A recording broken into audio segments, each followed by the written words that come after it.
నేను ఒకటే అడుగుతున్నా మేధావుల్ని ఈ రాష్ట్రంలో, అయ్యా నేను ఒకటి అడుగుతున్నా, ఆత్మగౌరవానికి పరాకాష్ఠ ఏంటో తెలుసా?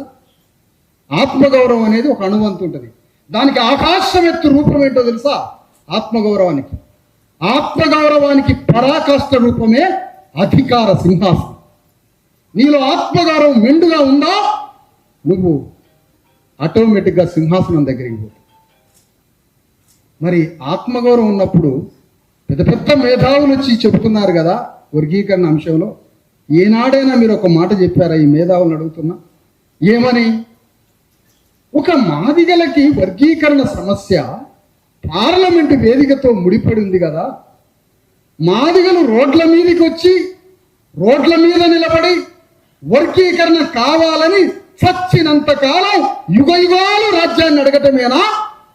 మాదిగల ఓట్లని తమకి తాము వేసుకొని కొంతమంది ప్రజాప్రతినిధులు పార్లమెంటులోకి పోయి ఆ పార్లమెంటులో వర్గీకరణ బిల్లుని ప్రధానమంత్రితో ఒప్పించి చేయించడానికి మాదిగల నుండే పార్లమెంట్లోకి ప్రతినిధులుగా పోవాలనే ఉద్యమం జరగదా? దానికి ఏ మేధావులు వచ్చి చెప్పరా? పాపం ఆయన జయప్రకాష్ నారాయణ కారంచేడులో మాదిగల నరికిని చంపిన కమ్మవారికి మద్దతు పలికే జయప్రకాష్ నారాయణ వచ్చి మద్దతు పలుకుతాడు.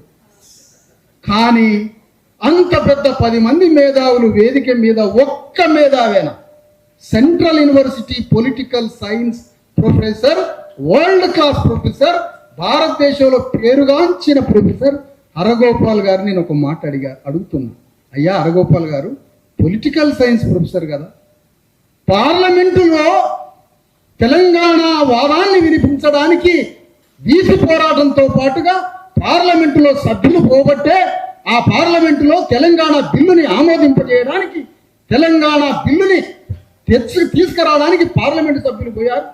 జార్ఖండ్ నుంచి పార్లమెంట్లోకి సభ్యులు పోయారు.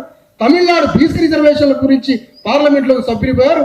భారతదేశంలో అనేక జటిలమైన సమస్యల్ని పరిష్కరించడానికి ప్రతినిధులుగా పార్లమెంట్లోకి పోయి పార్లమెంటులో స్వరాన్ని సింహనాదం చేసి ప్రధానమంత్రి మెడలు వంచి తమ బిల్లులు పరిష్కరించుకున్నప్పుడు 70 లక్షల మంది ఉన్న మాదిగల తరఫున ప్రజాప్రతినిధులు కూడా పార్లమెంటులో పోయి ఈ బిల్లుని పరిష్కరించుకోండి అని ఒక్క మేధావి కూడా ఎందుకు చెప్పలేదని అడుగుతాను నేను.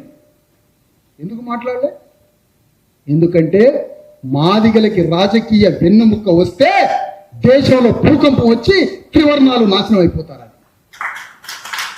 ఎందుకంటే మాదిగలకి ఒక్కసారి రాజకీయ అధికార రుచి, మాదిగలకి ఒక్కసారి అధికార రుచి మన నాలుకకి తగిలితే అది కోట్ల సింహాల పరుగుగా మారి దేశ కుల వ్యవస్థ తారుమారైతేని తెలుసు. కాబట్టి అందుకని మనకు రాజకీయ వెన్నుముక్కని శాశ్వతంగా విరగ్గొట్టి శాశ్వతంగా మాదిగలని బిచ్చగాళ్ళుగా మార్చింది ఈ వశీకరణ విద్యలు.